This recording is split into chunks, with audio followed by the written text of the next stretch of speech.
Get started. Thank you all for being here. We've got a lot of interested citizens and Parks Board members and staff.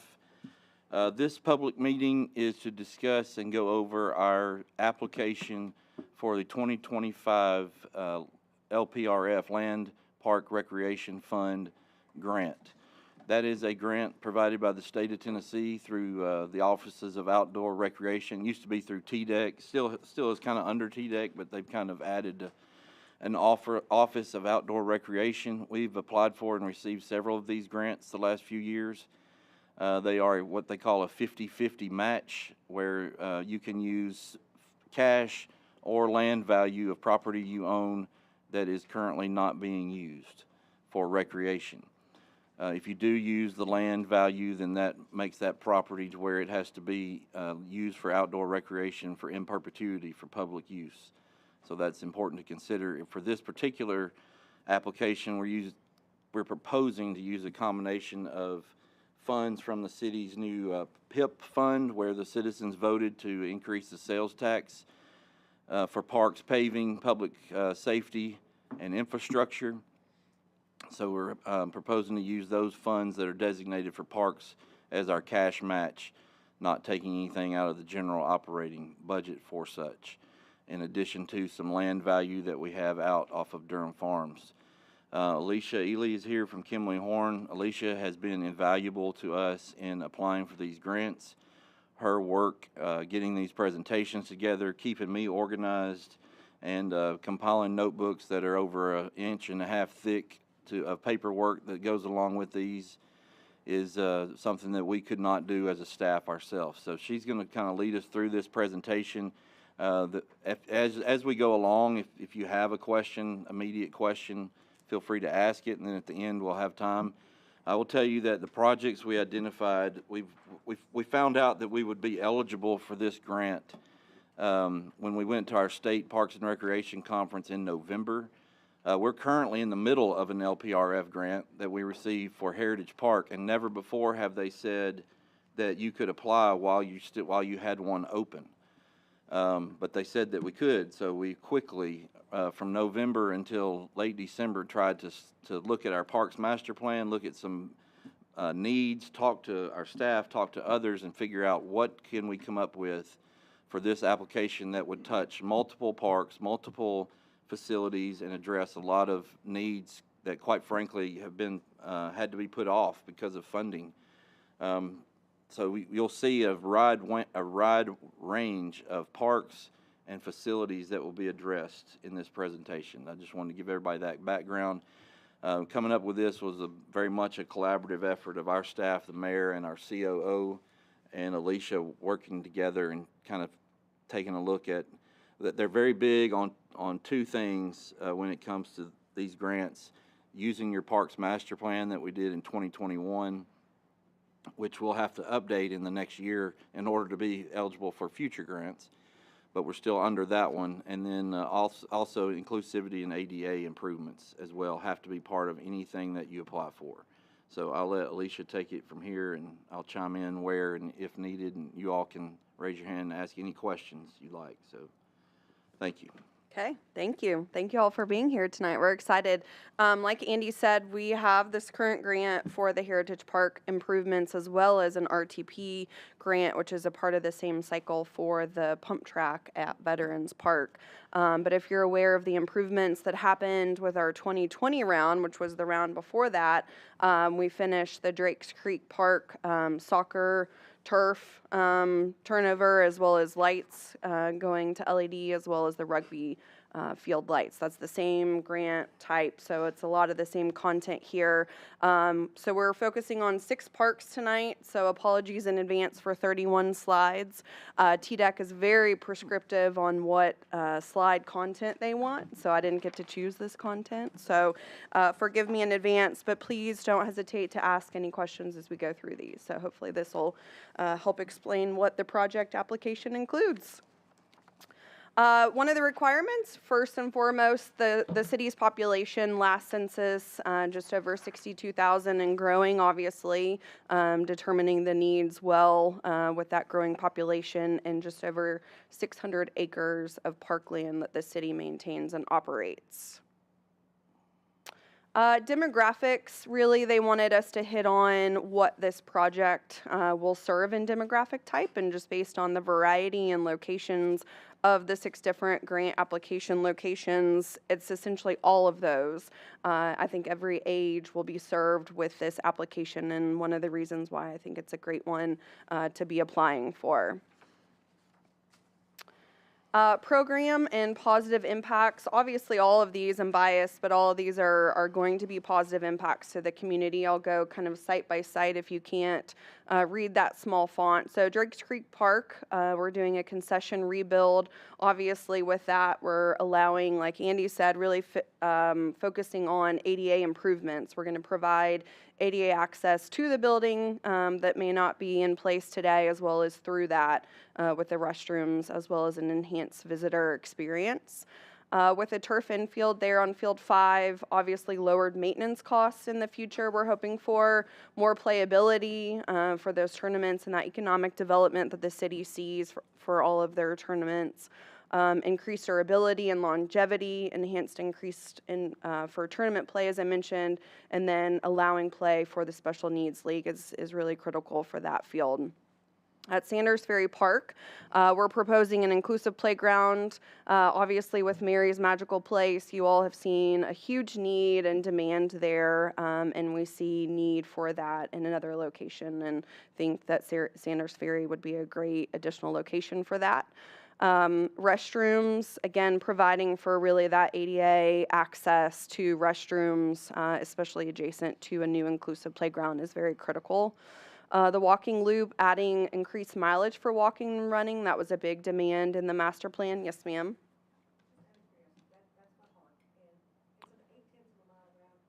Sanders Ferry is? Okay. Yeah, I don't know if you want to speak. Increasing the length of the ability of walkability. Mm-hmm.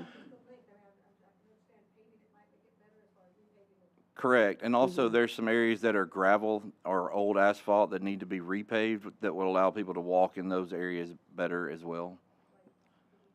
The road down to Shelter 6, you would be able to walk down there on new asphalt and then walk back up. Then you could walk down, you could walk up the hill to Shelter 5 and walk back down. It'll all be new pavement. No, ma'am. Yes, ma'am.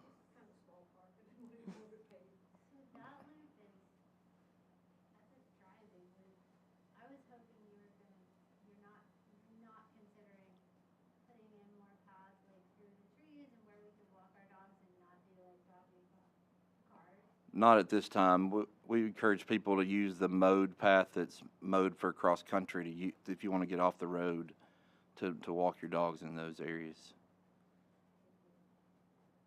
I noticed that the road leading to the park has been paved and restored. Thank you so much for doing that. Yes, ma'am. But it happened a few months ago, and then I've been kind of waiting because the lines, usually the white, yellow, and white lines, are so dull. You can hardly see them. It's like they either run out of paint or something. It would be great if they could get a second coat, because when we go to the park very often. And in the evening it's coming back. It's very hard to see where the edge of the road is, and there's a cliff there. So it would be greatly appreciated if we go for a second coat. We're being reminded to repeat the questions into the microphone, kindly. Oh, good. So the question was, could we get a second coat of paint on the lines where they just repaved? That's something I will have to ask their Public Works Department. They are in charge of paving that road, and I will bring that up to them. I sent an email to Mr. Let's see what he says. I'll bring it up also because I have noticed that myself. Also, I would tell you though, we would not have re-striped or anything until we get finished rebuilding the boat ramp down there, because we're about to have a lot of heavy trucks coming in and out of there. Yeah.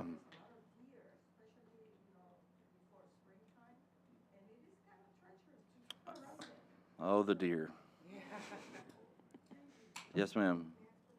Sure. Several years, many years ago, they put in that paved area for the inline skating hockey thing. Mhm. It lasted about 2 years. And Yes, then ma'am. moved it over to the other park. Mhm. And it's just a big piece of pavement in the middle of the field. Any discussion about removing that and turning it back into grass? There has not So the been. question Oh, was. sorry. The question is that there's an old inline hockey rink at Sanders Ferry Park. Has there been any discussion about turning that back into grass? There has not been. We actually considered, as part of this grant, to make those pickleball courts, but the pickleball community didn't really think that was too far away. We'll tell you that for events that are down at that park, that asphalt pad is still heavily used for people to set up things on and be part of events. Nearly every event that we've had at Sanders Ferry has utilized that area, and so I don't think at this time we'll turn it back into grass.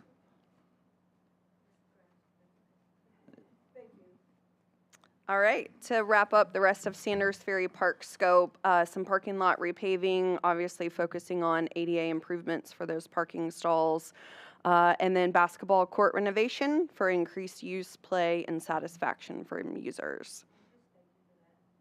I see so many kids out there playing and it's falling apart. Yeah, it's in bad. It is much needed. Mhm. Veterans Park, parking lot, access road paving, again, really prioritizing the access for ADA and safety for those facilities and using, increasing user satisfaction. The turf infield replacements there, lower maintenance costs, Trevor can appreciate that. More playable days, and then increased durability and longevity for increased experience on tournament days as well. Memorial Park, yes, sir. Yes. The question was, is it all infields? The answer you. would be yes, all three of those. At Memorial Park, we're proposing for the tennis court LED light conversion for longer playing time, enhanced safety and energy and efficiency, and lower utility costs there. At Rugby Park, we're proposing parking lot and access road paving. That will obviously provide improved ADA access. As I mentioned, the 2020 LPRF grant allowed for us to do ADA parking there, but the rest of the lot is not paved, and so that will complete that project. Mallard Point Park, boat ramp and dock replacement, obviously enhanced safety, and then allowing ADA access to the water is going to be important there. And then, yes, sir.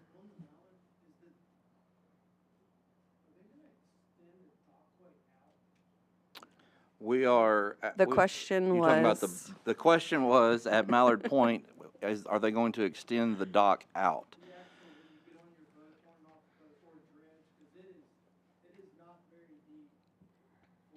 Right, Mallard Point as it sits, the ramp. You're talking about the ramp, not the dock. You're talking about the dock. Okay, so Mallard Point, the ramp for this project, the ramp would be a tear out and rebuild. There's a big hole in the bottom of the concrete ramp. For the dock itself, when we did replace it, it would be extended, but on our Parks Board agenda tonight is the proposal to, at Sanders Ferry, we're taking the 3 docks that are there that are being replaced, and we're able to relocate them, and one of them is going to be to extend out Mallard Point. Yeah, so the Corps has said that's okay. Our insurance company said that's okay. So one of those 3 from Sanders Ferry hopefully will go to extend Mallard Point at this point.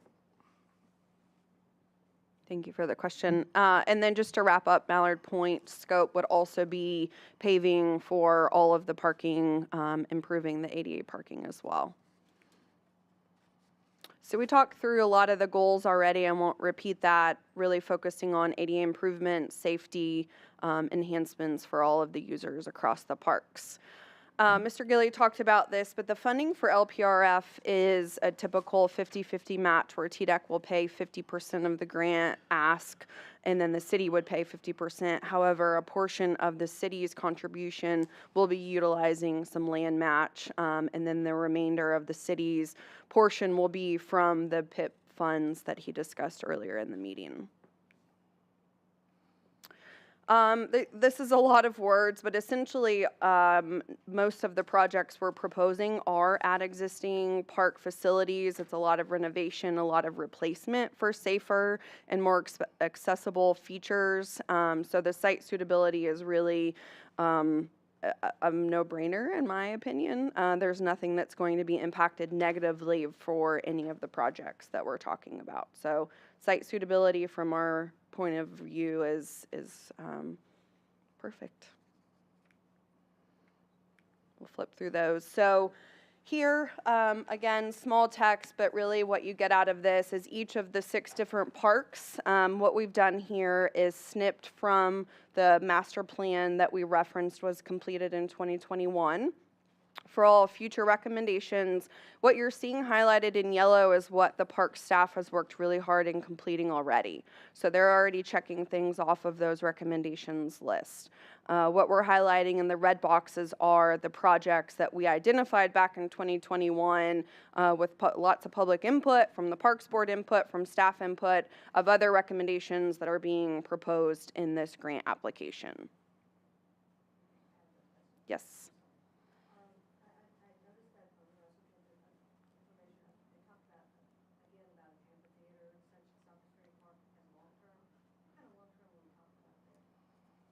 So when we did the master plan, it's a 10-year plan, if you want The to. question was,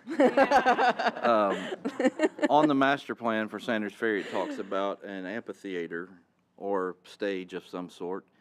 That has been proposed at Sanders Ferry Park, I think, since I was 5 years old. So as far as what long-term means, I mean, long-term could be 10 years, 20 years, or never, to be honest.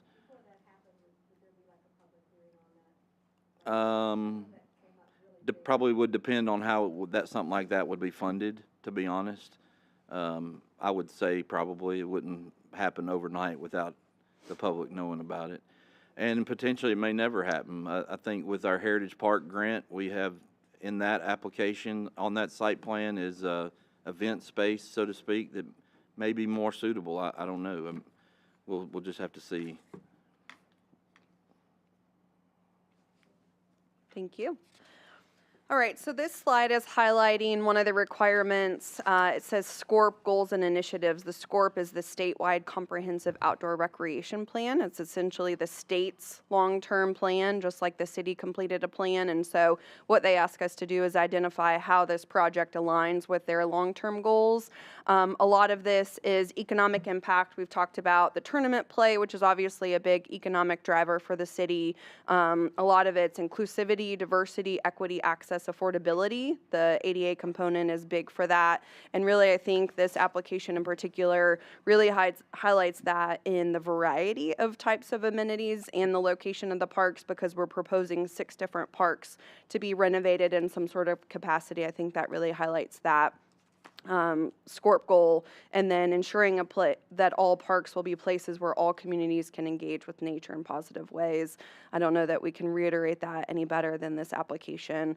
And then action number 2 at the bottom, encouraging the creation of and support for groups promoting outdoor recreation with demographic groups currently underrepresented in parks. So again, that variety of different amenity types and that demographics of being representative in the types of uses that are being proposed. We've got sports, we've got playgrounds, we've got walking trails, we've got water, we've got a very wide variety of recreation being proposed here. So I think we've supported their goals and initiatives well.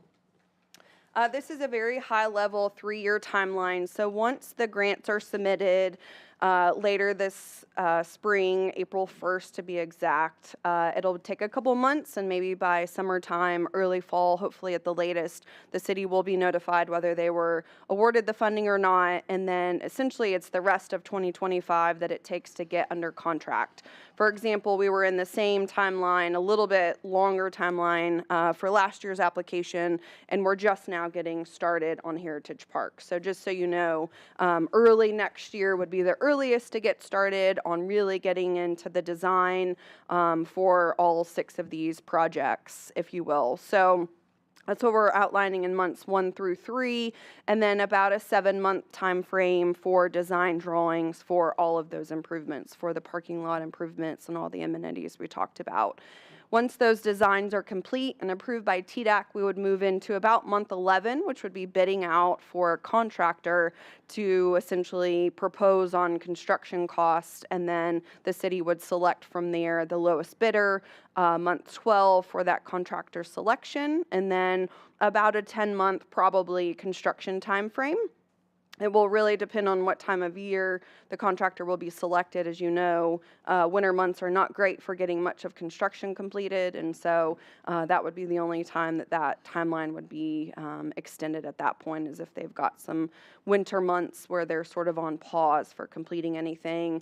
But essentially month 24, so 2 years in, we anticipate being done, going through a final punch list and walking through any final items the contractor would need to fix. And then the final closeout, month 25, for TDEC to come do their final inspection and approval. So again, even though we're proposing 6 different sites, we would anticipate being well under the 3-year timeline requirement that TDEC requires. Design elements, we talked about the scope of the projects, but essentially what this is showing is how we got to our total budget.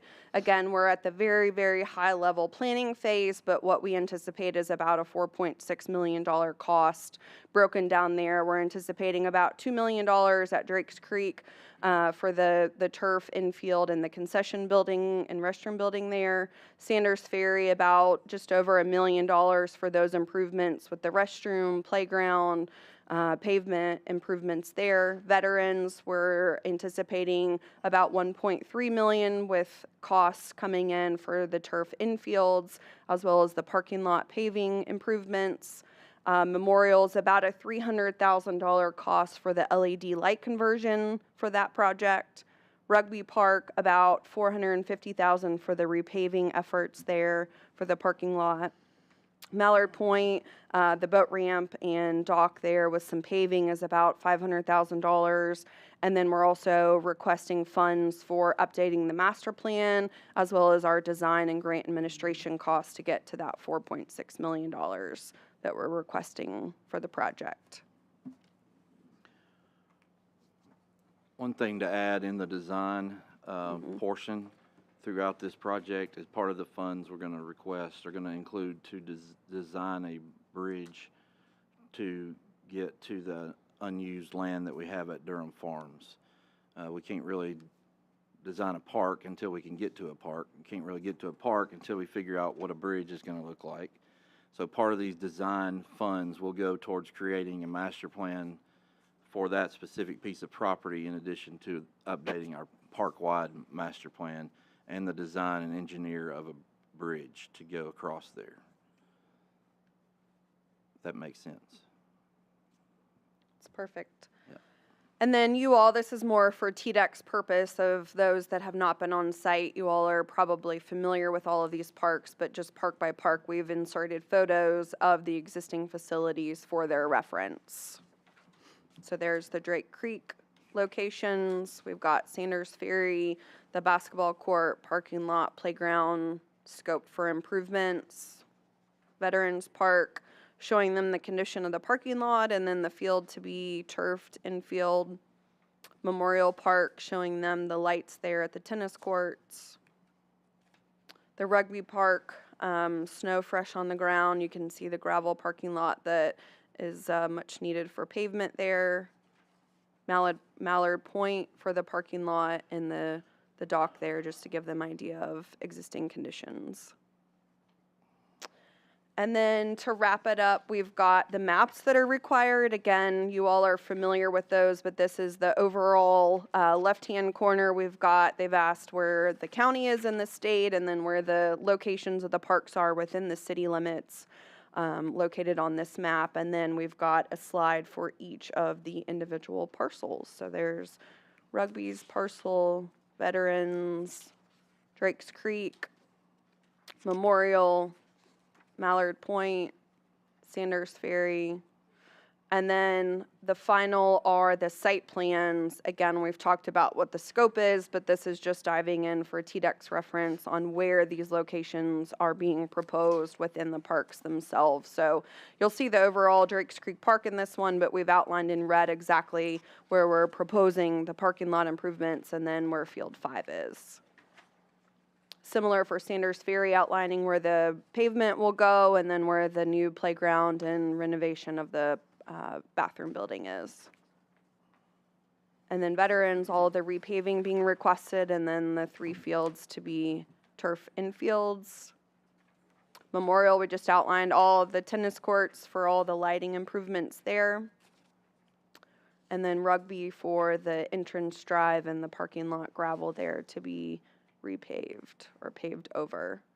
And then Mallard is all of the entry drive there with the entire parking lot repaving along with the ramp, the boat ramp, and the boat dock being outlined in red there. So that was all. You survived 31 slides. What other questions do we have about the applications? Yes, sir. You said the max, the land value can use, or you said max is 100% of the land value able to be used? So the question was, the grant is a 50-50 match, and can the land value be used for the city's 50% portion, and will all of the land value be used? Yes. Yes, so if you add all this up, you get to right at $6.6 million. And the grant proposal is $2 million from the PIP fund towards parks, cash, which TDEC would then match that $2 million to get to $4 million. And then the value of the property that we have at Durham Farms across the creek from Rugby came in at $2.6 million. So we would get $2.6 million from Office of Outdoor Recreation / TDEC for a total of $6.6 million. So the city is really out of cash or spending cash really of $2 million for all Right. of these improvements. Question?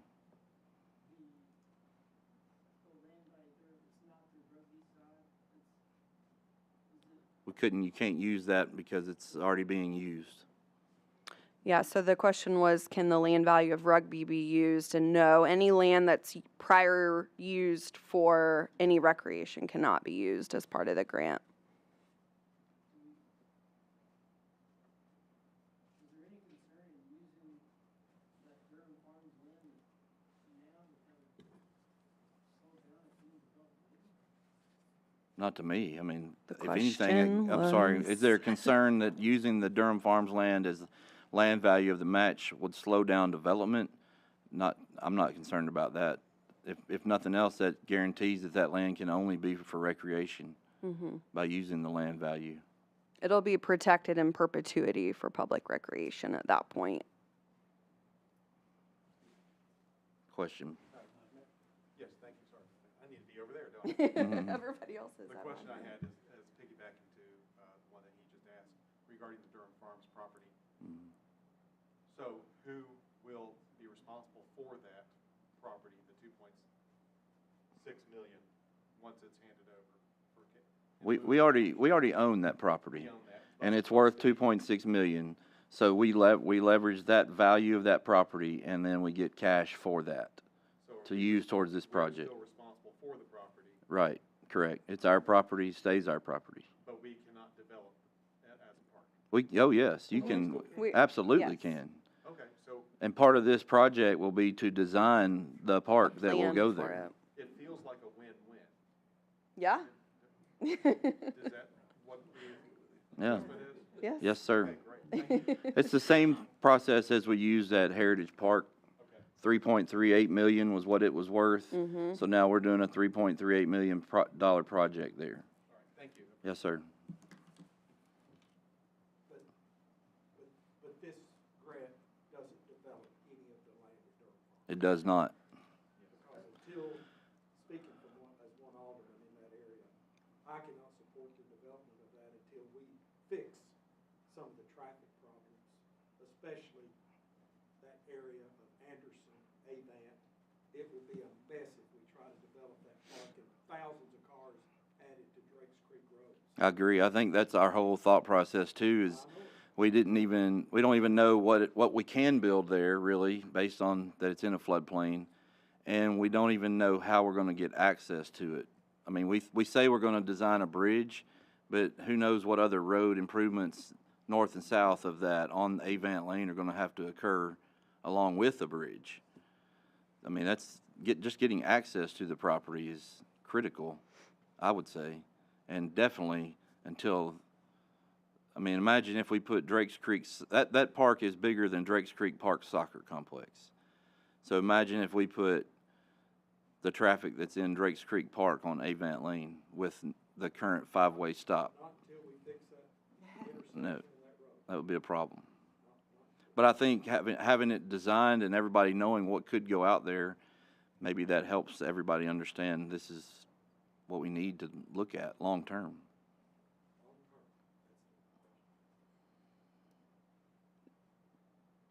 Was that stuff you do with, in conjunction with Public Works? Or, because that, the parks would not be responsible for fixing traffic issues, would it? So the question is that something we do in conjunction with Public Works? My answer is I hope so. That's not my pay grade, really, to decide who does what with who, but it would have to be, yes, ma'am.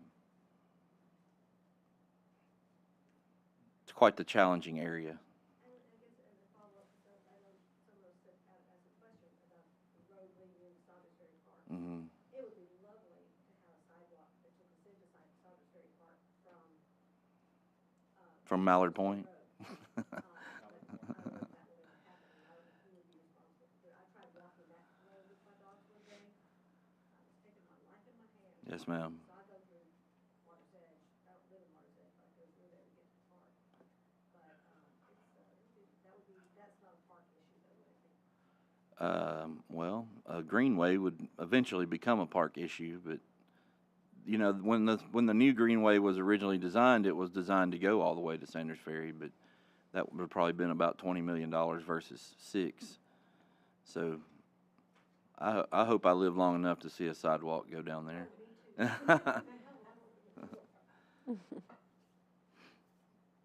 I was just glad I lived long enough to see the road paved that goes into Sanders Ferry. Right. Wonderful. Well, we do have comment cards. We would love folks to either write their support or questions or comments on those comment cards for documentation for the grant as well. I would say too, this is also posted on our Facebook page, this whole presentation. It's required that we have 2 public meetings about this grant. This is one of them, and then the online posting counts as a public meeting also. So please encourage your groups that you're with or your representatives or anyone to leave a comment of support or whatever you want to comment. I'm not going to tell you what to say, but we have to take screenshots of all those and send those in to TDEC with our application. So those are important.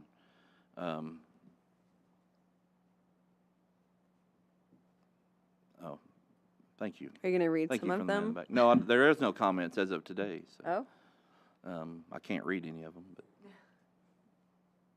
think on a positive note, this city has one of the most beautiful parks, which is Sanders Ferry. We drive all over the place, and not even in front, in the other beautiful ladies in the here. It's a lovely park. thank you very much. It was a well-kept secret for a long time. It was discovered by us maybe 30, but we enjoy going there, and now that that road is fantastic. Before it was really needed a Range Rover. Those holes in there, it was fixed, and thank you for that. Well, I'll say this, and we have we have 4 aldermen that are here.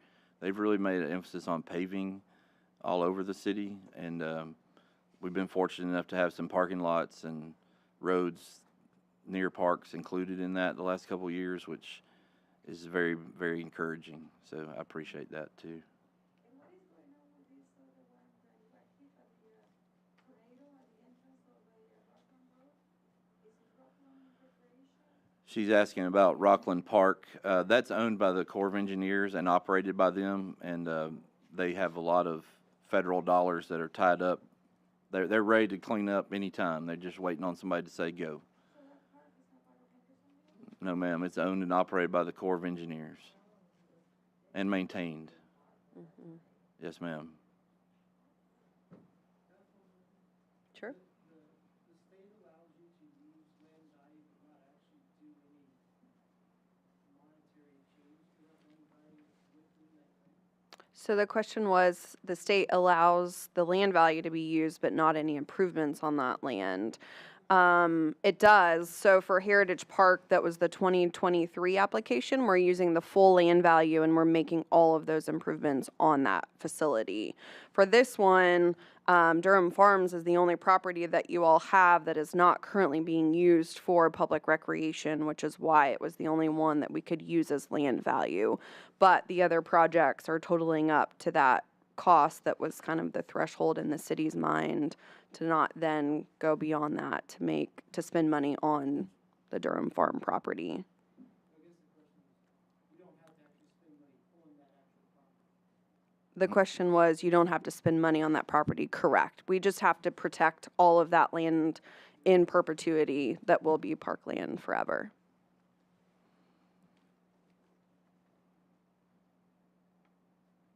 Any other questions, comments?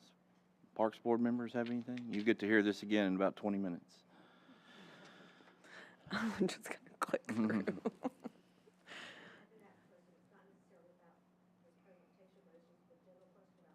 Mm-hmm. Mm-hmm.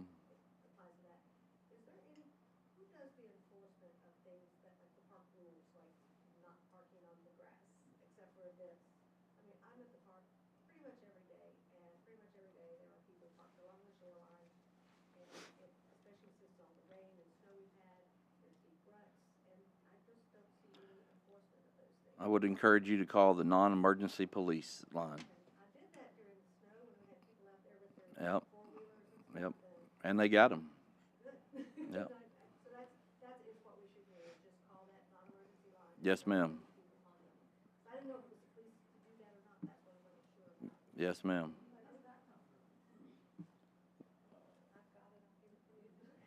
The non-emergency police number? 822-1111, I believe.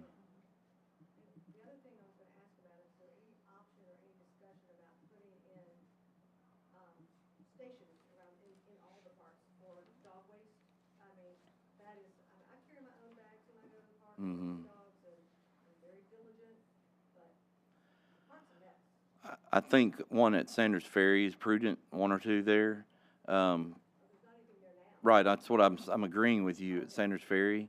And we all obviously have them in our dog park and along the new Sanders Ferry Greenway.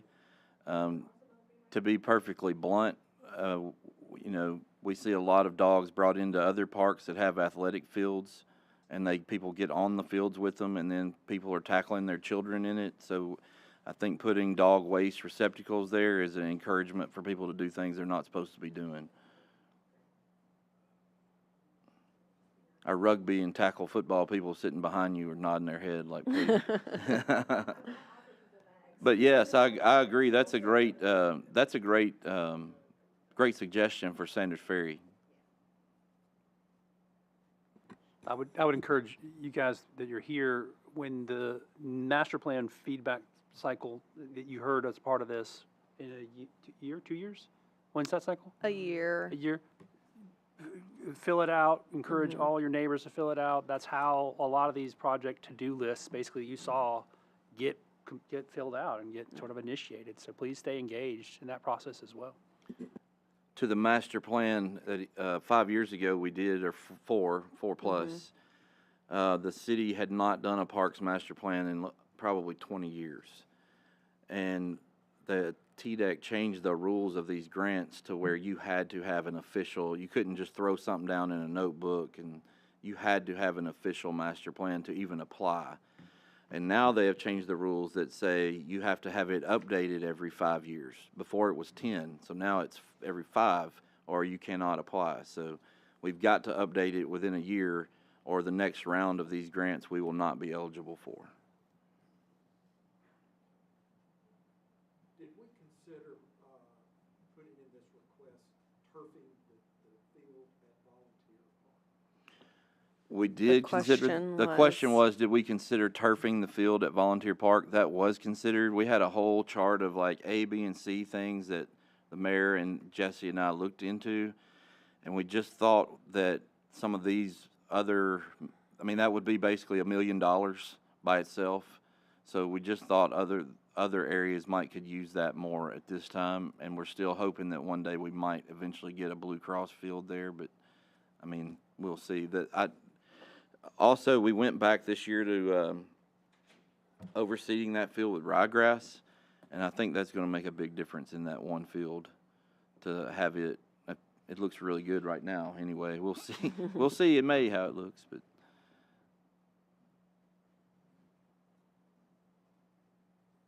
any other questions, concerns? Thank you all for being here. I appreciate it very much. Thank you, Alicia, for putting that together, and we'll let you know how it goes. We should find out something about August or so. So, thank you. Is Erie